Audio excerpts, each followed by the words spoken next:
The Navy just released footage that changes everything we know about warship readiness. When high alert sounds on USS Iwo Jima, what 200 sailors have exactly 60 seconds to transform a floating city into a battle-ready fortress.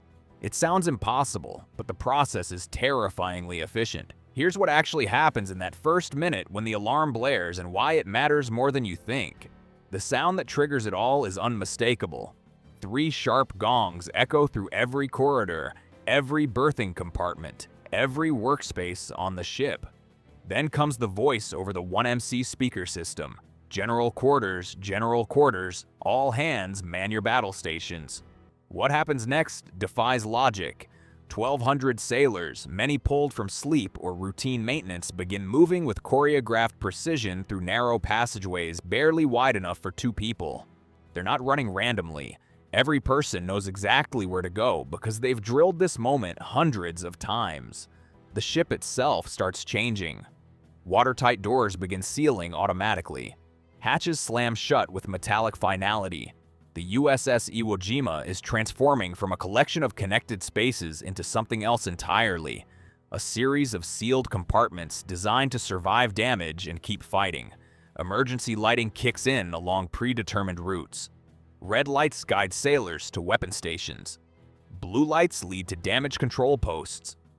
White lights mark the path to the flight deck where pilots sprint toward their aircraft. The passageways that seemed chaotic moments before now flow like organized rivers of purposeful movement. In the Combat Information Center, the heart of the ship, screens flicker to life. Radar systems that were in standby mode suddenly pulse with active energy, scanning the horizon for threats. The CIC transforms from a quiet workspace into mission control for potential combat operations. But here's what most people don't understand about those 60 seconds. The real transformation isn't just about people moving fast. It's about the ship itself becoming something fundamentally different. Within those first 60 seconds, USS Iwo Jima achieves what the Navy calls material condition zebra.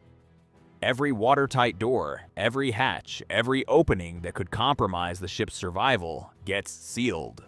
The floating city becomes a fortress of isolated compartments, each capable of operating independently if the others are damaged. This isn't theoretical preparation. It's based on hard lessons learned from warships that didn't seal fast enough. When a missile or torpedo strikes a ship, water doesn't care about convenience or comfort. It floods through open passages, seeking the lowest points, pulling vessels under in minutes. Material condition. Zebra turns the ship into a honeycomb of sealed chambers where flooding stops at bulkheads and fires can't spread between sections. The precision required is staggering. Imagine coordinating 1,200 people moving through spaces designed for efficiency, not speed. Sailors squeeze past each other in passageways 4 feet wide. They climb steep ladders called vertical access ways while carrying equipment and wearing gear that adds bulk to their movements. Yet somehow, they reach their assigned positions with time to spare. Here's where it gets truly impressive. The ship's weapon systems are coming online simultaneously. Gun mounts that were secured for transit begin rotating into firing positions. Radar arrays that were operating in passive mode switch to active scanning, painting the surrounding ocean with electronic pulses that can detect incoming threats from hundreds of miles away. In the depths of the ship, missile compartments unlock and begin the pre-firing sequences that could put precision munitions on target within minutes. The flight deck undergoes its own transformation. Aircraft that were chained down for safety break free from their restraints. Helicopter rotors that were folded for storage extend into flight configuration. The deck crew, wearing colored jerseys that identify their specific roles, spread across the flight surface in patterns that look random but represent years of training. Yellow jerseys handle aircraft direction. Red jerseys manage ordnance and fuel. Blue jerseys oversee maintenance and repair. Each color represents a specialized skill set critical to getting aircraft airborne under combat conditions. Meanwhile, in spaces most people never see, the ship's engineering plant shifts into high gear. Steam turbines that were providing routine power suddenly surge to maximum output.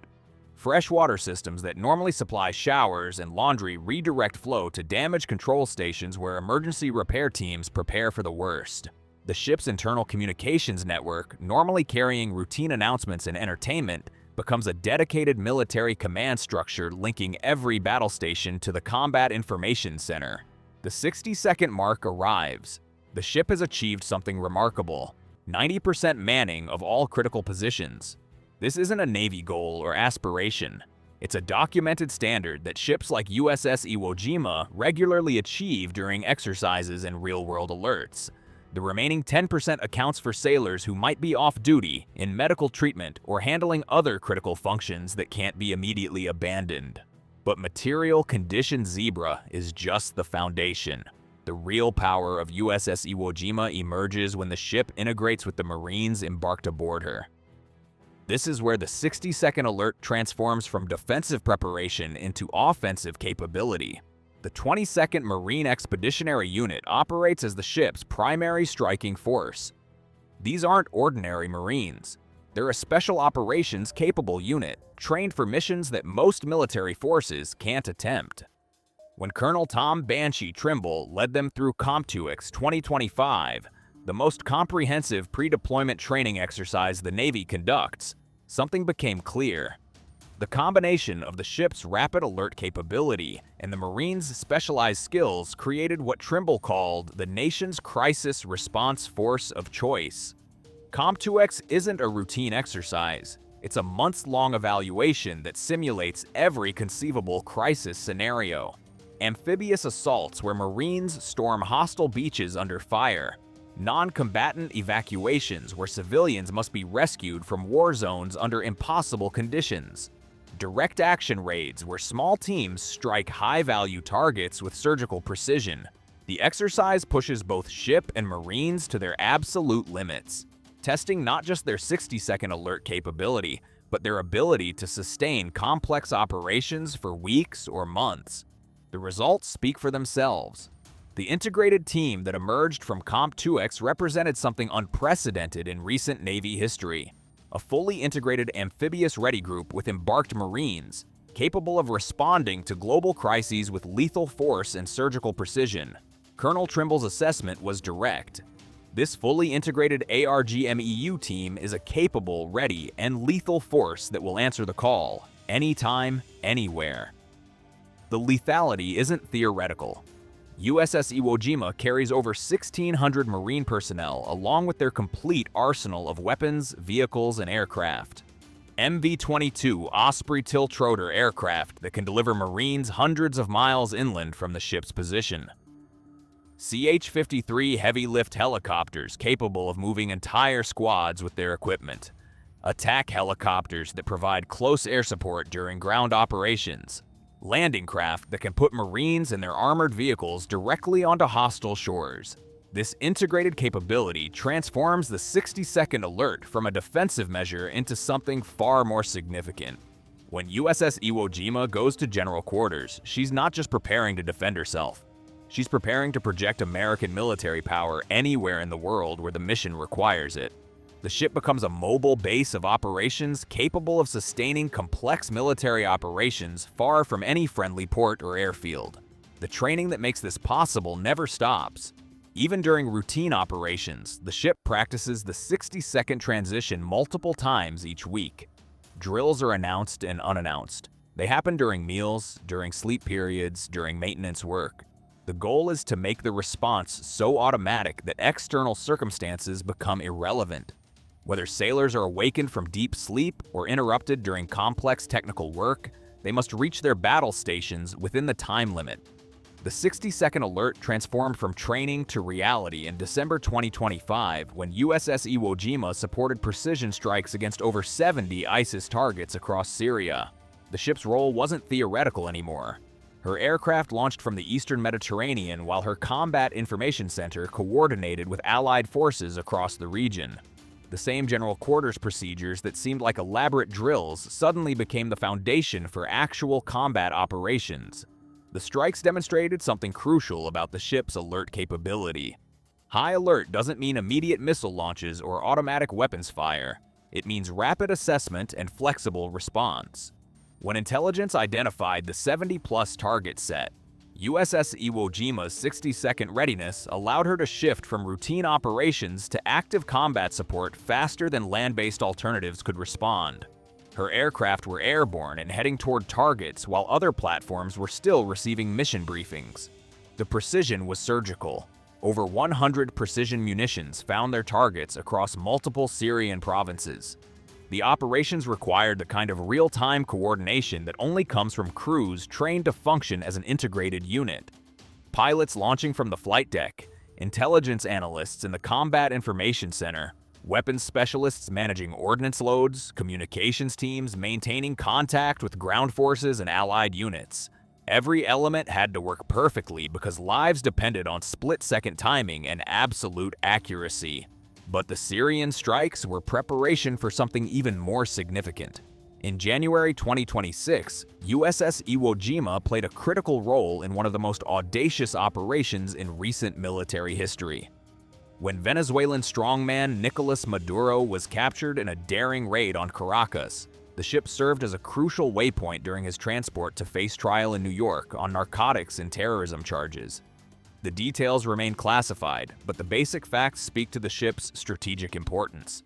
A high-value target operation requiring absolute secrecy and perfect execution chose USS Iwo Jima as a critical component. Her ability to achieve combat readiness in 60 seconds made her the ideal platform for an operation where any delay could mean mission failure. Her location in international waters provided the secure environment needed for sensitive prisoner transfer operations. The Maduro operation showcased everything that makes the 60-second alert so valuable.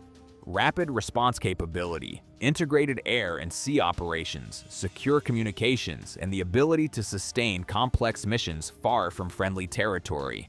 The ship's material condition Zebra protocols ensured operational security. Her trained crew provided the skilled personnel needed for sensitive operations. Her embarked Marines offered additional security and operational flexibility. The success came at a cost most people never consider. Military operations at this level require absolute precision in equipment and training. Every system must function flawlessly. Every crew member must perform their role perfectly. The margin for error disappears entirely when operations involve high-value targets and international implications. The 60-second alert represents years of preparation condensed into moments of perfect execution.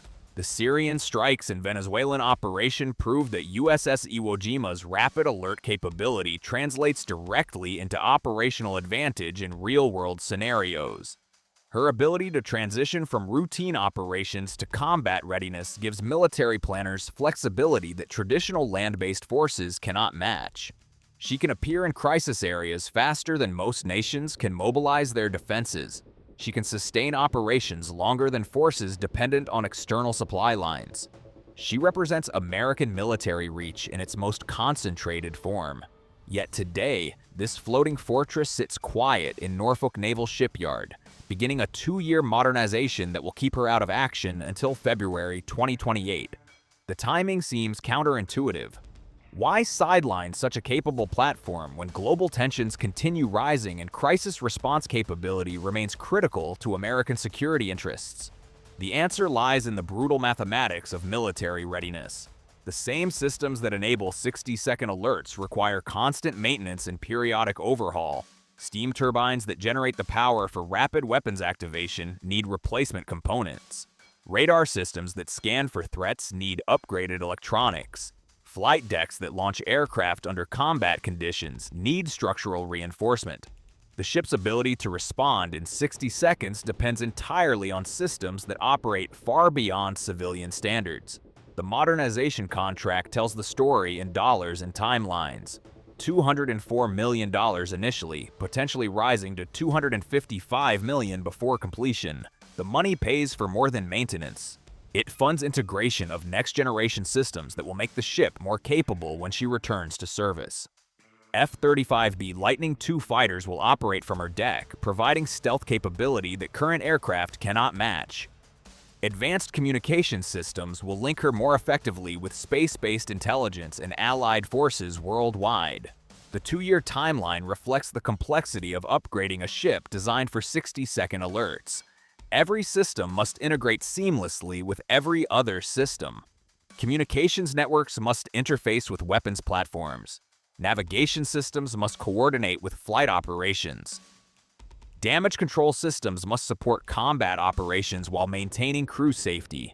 The integration requires testing that can't be rushed and precision that can't be compromised.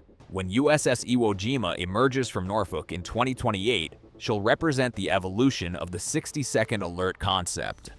The same rapid response capability, enhanced by systems that didn't exist when she was originally built. The same trained crew, equipped with tools that expand their operational reach. The same mission of global crisis response, supported by technology that makes success more likely and casualties less probable. The 60-second transformation from floating city to battle-ready fortress isn't just about speed. It's about the years of preparation that make those 60 seconds possible. The maintenance cycles that keep systems functional. The training programs that make crew responses automatic. The technological advancement that keeps capabilities ahead of emerging threats.